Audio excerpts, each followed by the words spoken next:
তারা গিয়েছিল যাবজ্জীবন। এবারে আমরা ছাড়বো না, এবারে আমরা চাই ফাঁসি দিতে হবে।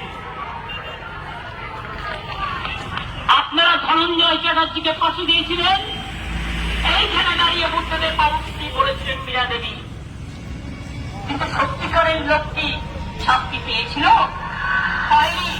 এই তো প্রতিদিন কাগজে আমি রোজ পড়ছি একটা করে স্টোরি, তারা লিখছেন এলাকা থেকে কথা বলানো হয়েছিল আর নির্দোষী লোক শাস্তি পেয়েছিল।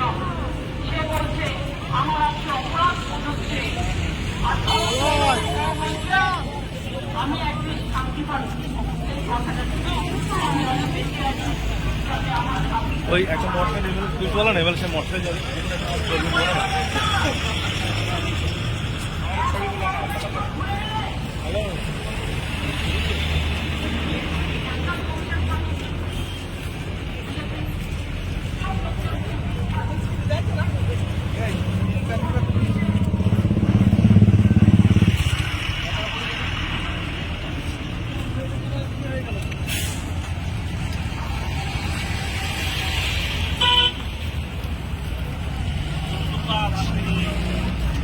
ভাই ভালো করে না বুঝলে মানুষের জব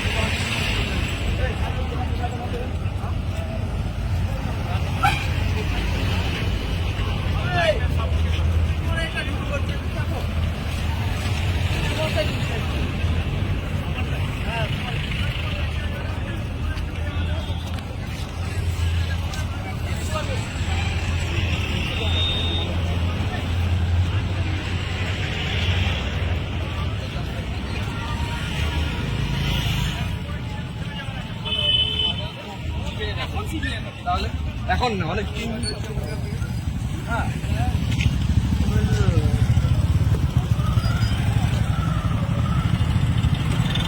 আমরা ছাড়বো না, এবারে আমরা চাই ফাঁসি দিতে হবে। আপনারা ধনঞ্জয় চ্যাটার্জিকে ফাঁসি দিয়েছিলেন, এইখানে দাঁড়িয়ে বুদ্ধদেব বাবুকে বলেছিলেন মীরা দেবী, কিন্তু সত্যিকারের লোকটি শাস্তি পেয়েছিল পায়নি। এই তো প্রতিদিন কাগজে আমি রোজ পড়ছি একটা করে স্টোরি, তারা লিখছেন এলাকা থেকে